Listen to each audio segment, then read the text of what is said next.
The house on Maple Street had always been quiet. Not the peaceful kind of quiet, but the kind that makes you listen too hard. Leo knew this. He had lived there his whole 11 years.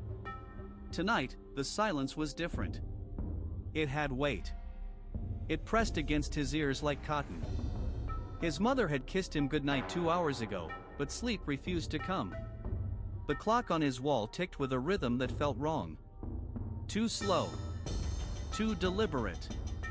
He counted the seconds. 1, 2, 3. At 4, the ticking stopped. Leo held his breath. The room was perfectly still. Then, from the hallway, a sound. Not footsteps. Something softer.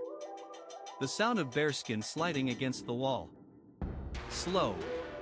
Deliberate. Coming closer. Leo pressed his ear to the crack of his bedroom door. The sliding sound stopped. He imagined something standing on the other side, waiting. His heart hammered so loud he was sure it would give him away. He remembered what his grandmother used to say. When the clock stops and the walls whisper, do not open the door. Do not look. Do not breathe. He squeezed his eyes shut. But the silence was unbearable. He opened them again. The red nightlight at the end of the hall flickered. In that brief flash, he saw a shape. Tall. Too tall. Its head touched the ceiling. Its arms hung too low, ending in fingers that brushed the floor. It was not moving. It was waiting. Leo felt tears burning his eyes. He wanted to call for his mother, but his throat was locked. The shadow stretched under his door. It was not a normal shadow. It moved like liquid, seeping through the gap, pooling on the hardwood floor. Leo scrambled backward, his back hitting the far wall.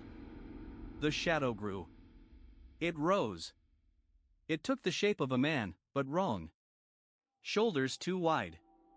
Neck too long. Head tilted at an angle that should have snapped bones. Leo wanted to scream, but his voice was gone. The shape stood in the center of his room, blacker than the darkness around it. Then it spoke. Not with a mouth. The words formed inside Leo's skull like ice water. Why are you hiding? I only want to play. Leo shook his head violently. The shape took a step forward. The floorboards did not creak. It left no footprints in the dust. It was not real. It had to be a dream. Leo remembered the rules. His grandmother had taught him. If it asks to play, you must choose the game. If you choose wrong, it takes you. He forced his voice out, cracked and tiny. What game? The shape tilted its head further. The gesture was unnatural, like a bird's. It whispered inside his mind. Hide and seek. You have 1 minute. If I find you, you come with me. If I don't, I leave forever. Leo nodded, though his whole body shook. The shape dissolved into shadow, retreating under the door. The clock on the wall began ticking again. 60 seconds. Leo scrambled. He knew the house. Every closet. Every corner. But nowhere was safe. He remembered the attic. The small crawlspace behind the old trunk. His grandmother's hiding spot. He ran. The attic stairs groaned under Leo's weight. He ducked into the crawlspace, squeezing behind the trunk. Dust choked his lungs. He pressed his hand over his mouth.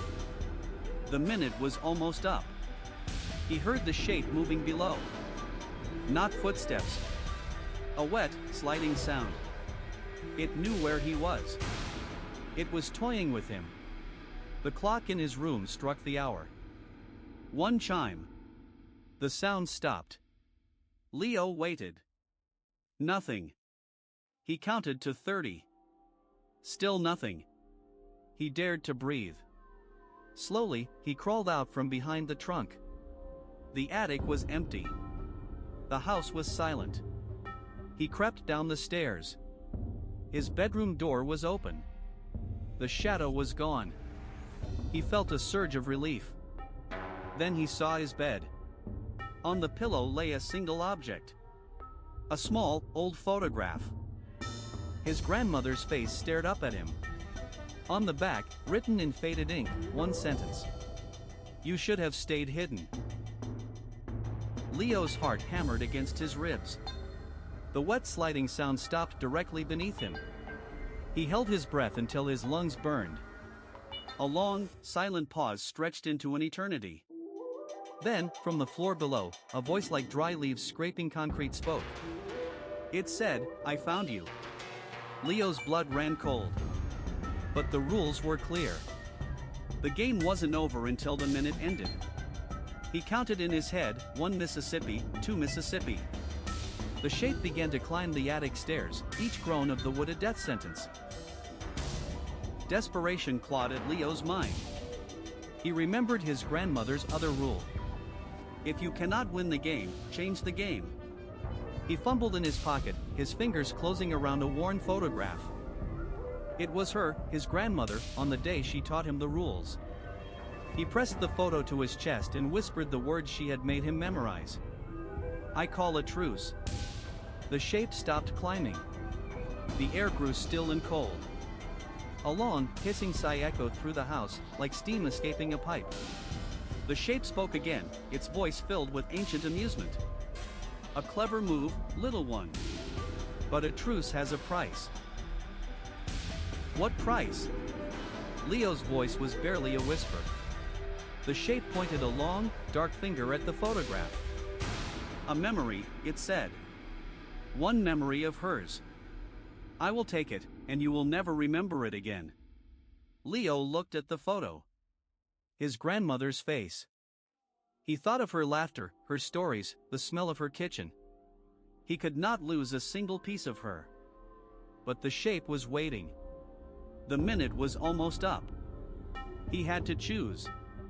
He nodded, a single, jerky motion. The shape drifted forward, and a cold tendril touched Leo's forehead. Leo gasped. He was lying on the attic floor. The dust was in his nose. He blinked, confused. What was he doing up here? He looked at his hand. He was holding an old, blank photograph. He frowned.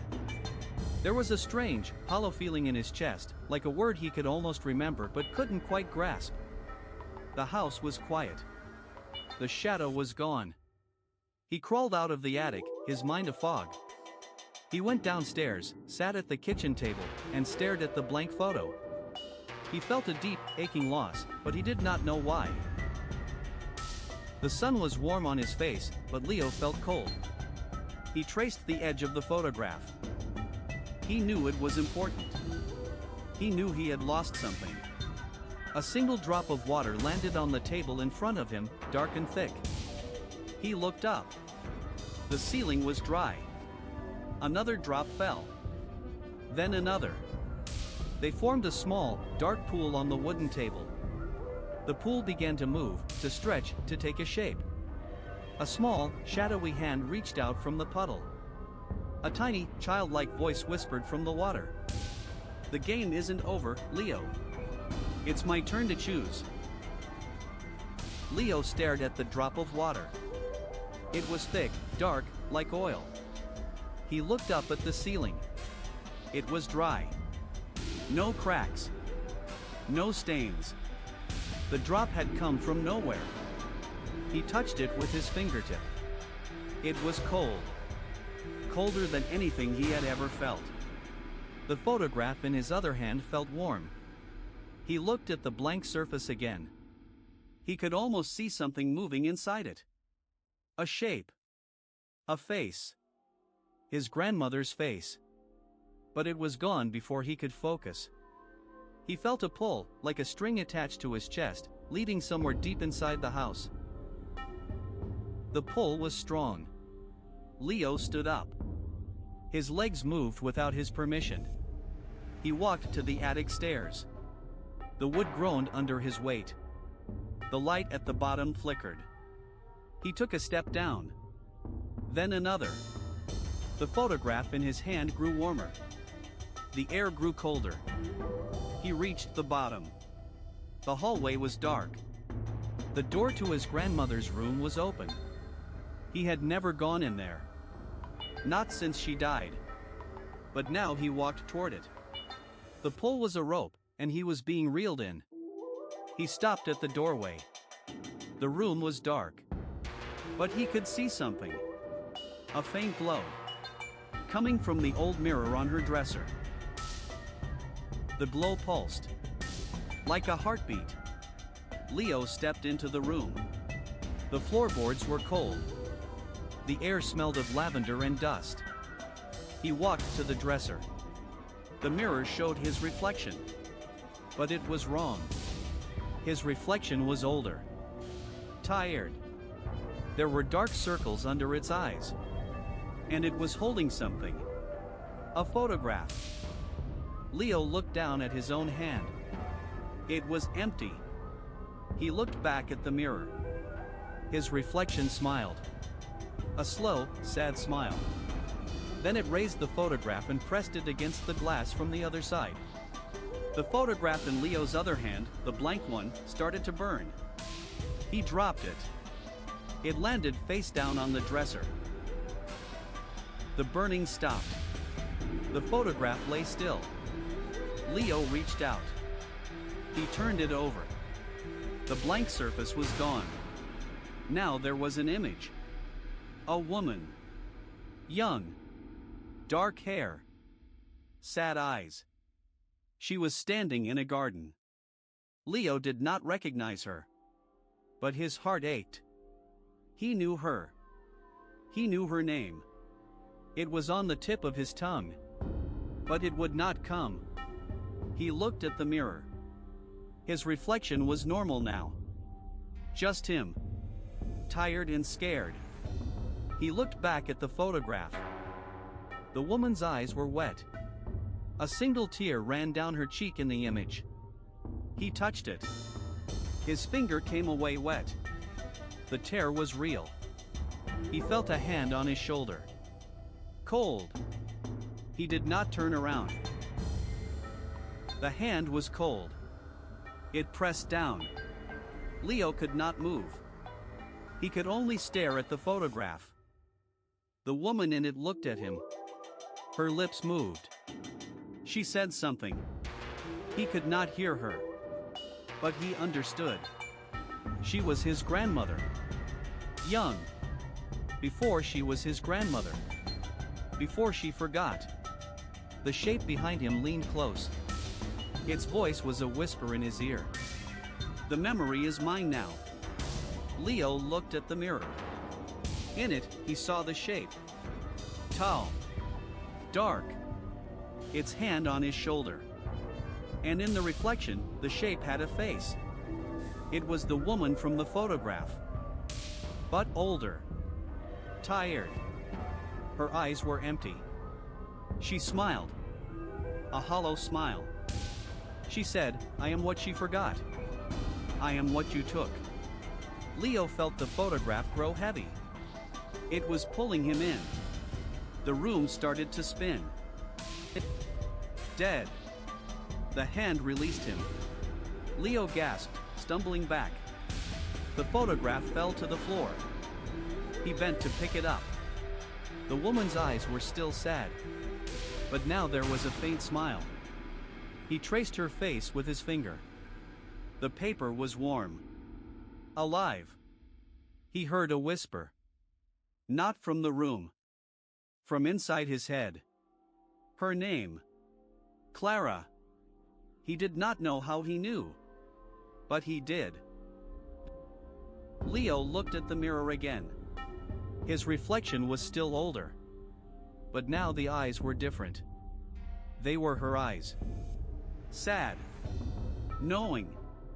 He touched his own face. The skin felt foreign. He whispered her name again. Clara. The mirror rippled. Like water. The reflection changed. Now he was standing in a garden. The same garden from the photograph. He could smell roses. Wet earth. She was there. In the garden. She looked at him. Her lips moved. This time he heard her. "Help me," she said. Her voice was soft, like wind through leaves. Leo tried to step forward, but he was still in the attic. The mirror was a window. He put his hand on the glass. It was warm. She put her hand on the other side. Their palms touched. The glass melted. Leo pulled his hand back. It was wet, covered in soil. He looked at his palm. There was a small cut. Blood mixed with dirt. He looked at the photograph. The woman was gone. The garden was empty. But the image was changing. The sky was darkening. Clouds rolled in. Thunder rumbled. He heard her voice again. Not a whisper. A scream. He ran to the attic door. It was locked. He pounded on the door. It did not budge. The photograph was now burning. Flames licked the edges. The woman's face was contorted. In pain. In fear. Leo grabbed the handle. It was ice cold. He pulled. The door opened. But not into the house. Into the garden. The sky was black. The roses were dead. She was standing in the center. Her dress was torn. Her eyes were not sad anymore. They were hungry. She smiled. And the door slammed shut behind him. He stepped through. The door slammed behind him. He was in the garden. But it was wrong. The flowers were black. The grass was gray. The tree in the center was bare. Twisted. Like a hand reaching for the sky. The photograph was gone. But he felt it in his pocket. He touched it. It was cold. Wet. He looked up. The woman was there. Standing by the tree. She was not the same. Her dress was torn. Her eyes were hollow. She pointed at the ground. He looked down. There was a grave. Fresh. The soil was loose. He knew who was inside. He knelt.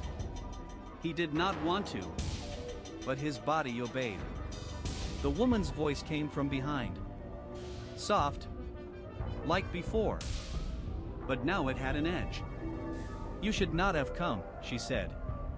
He tried to speak. His throat was dry. "Who are you?" he whispered.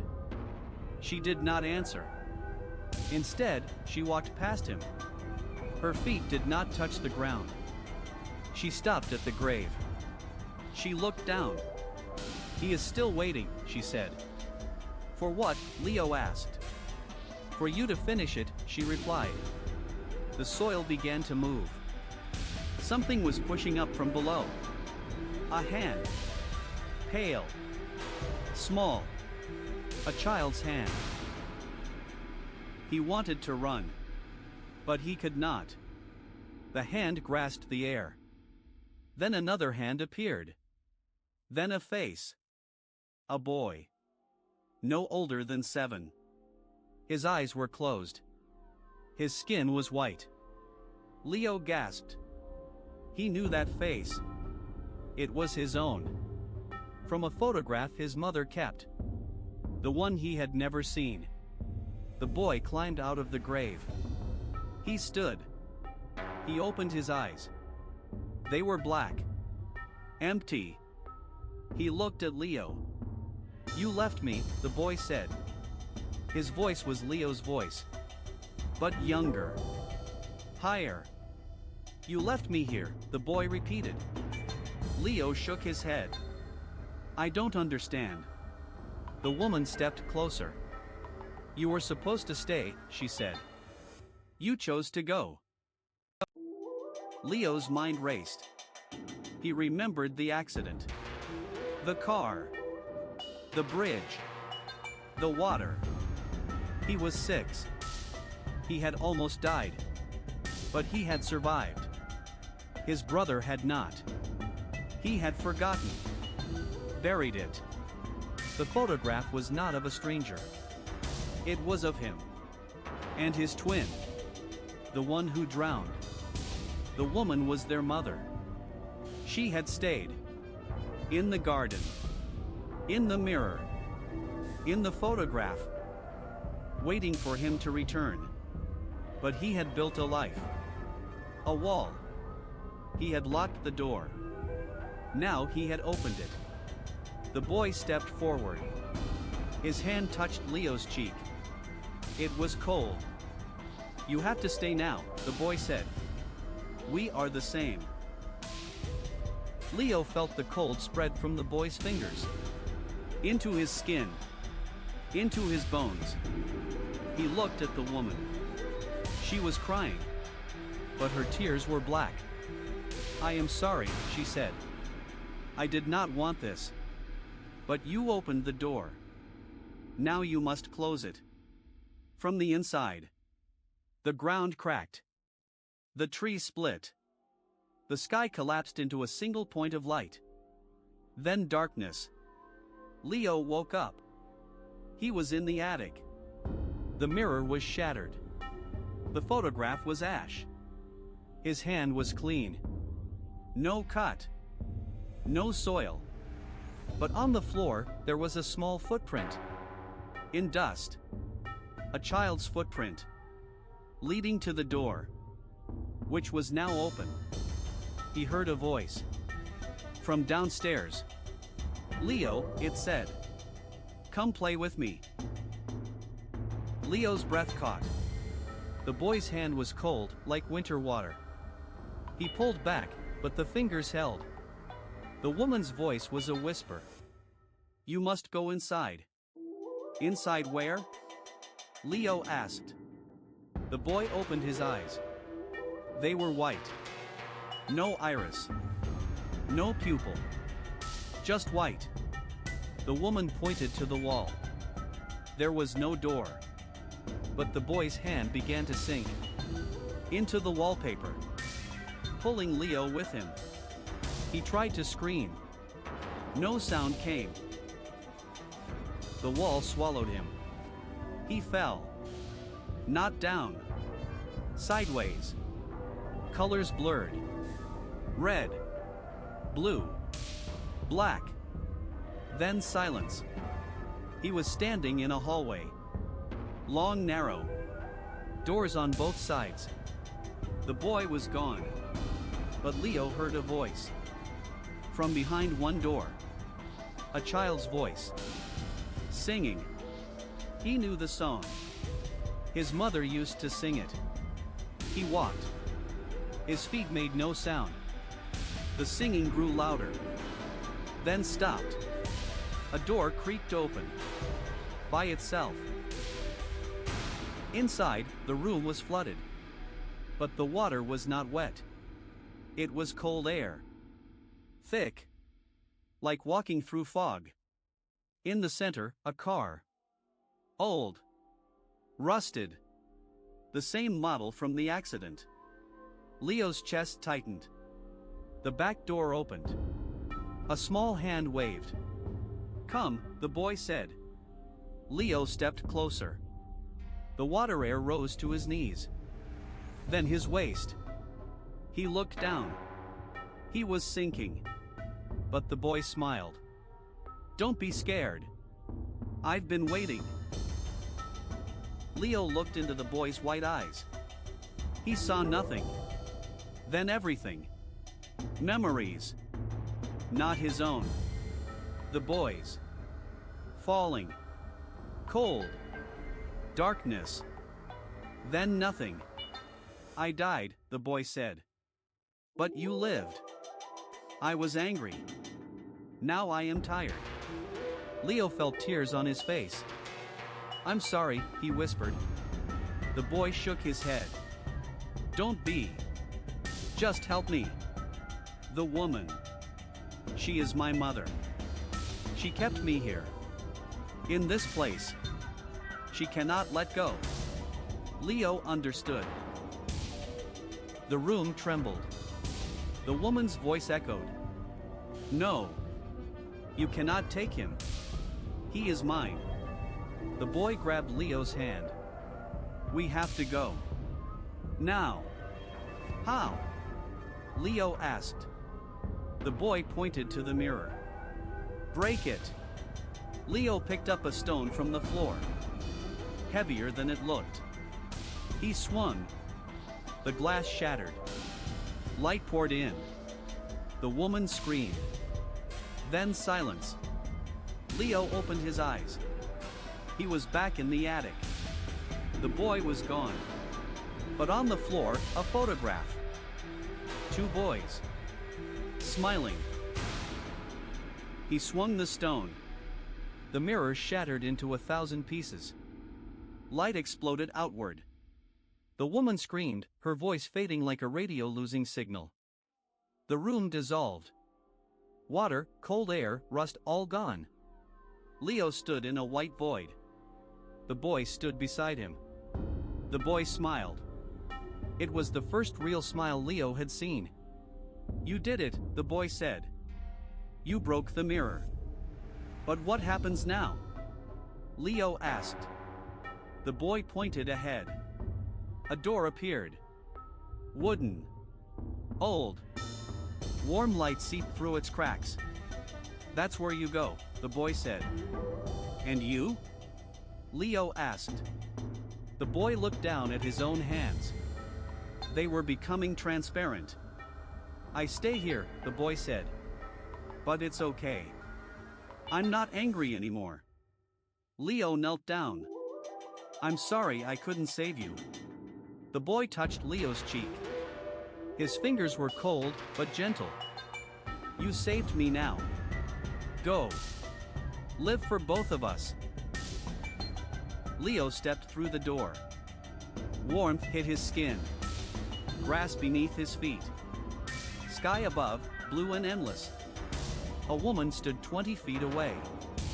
Her face was familiar. Her eyes were kind. Mom?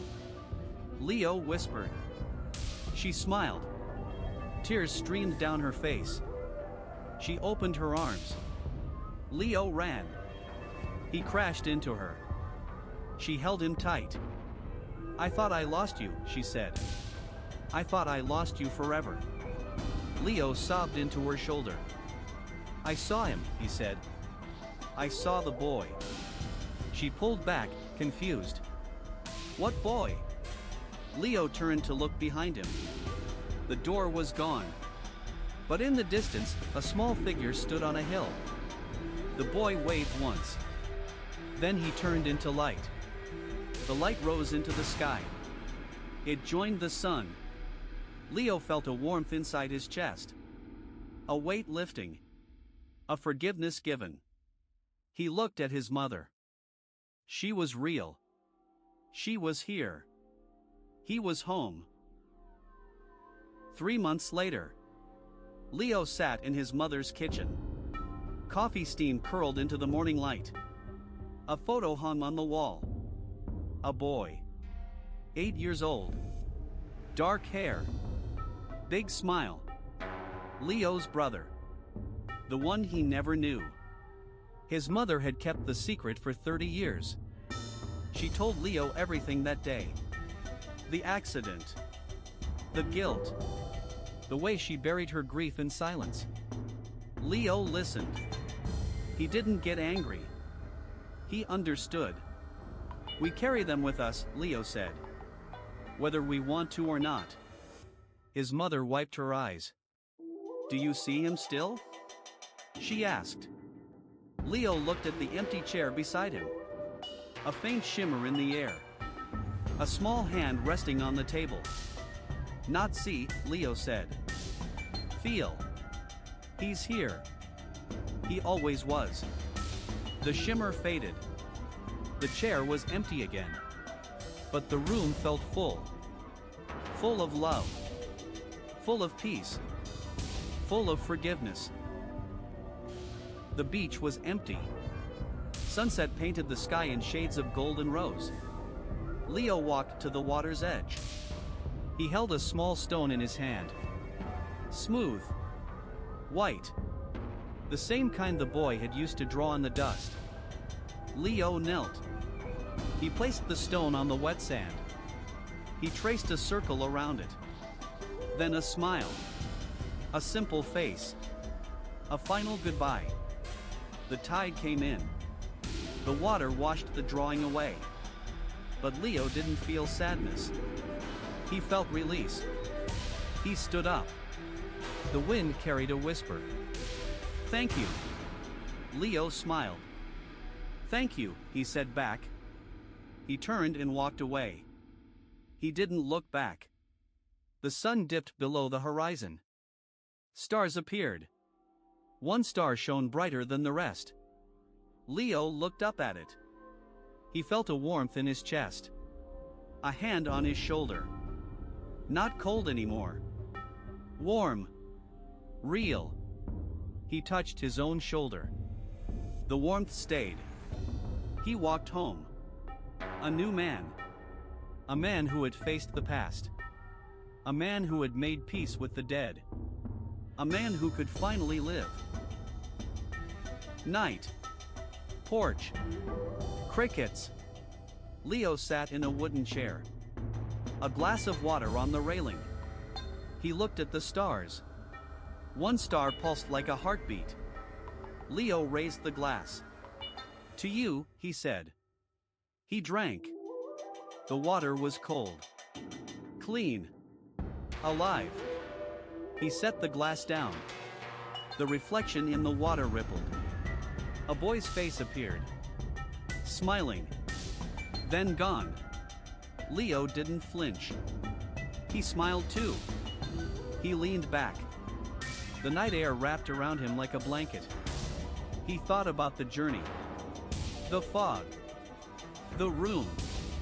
The mirror. The boy. The forgiveness. It all led here. To this moment. To peace. He closed his eyes. He heard a voice. Soft. Distant. "I'll be watching."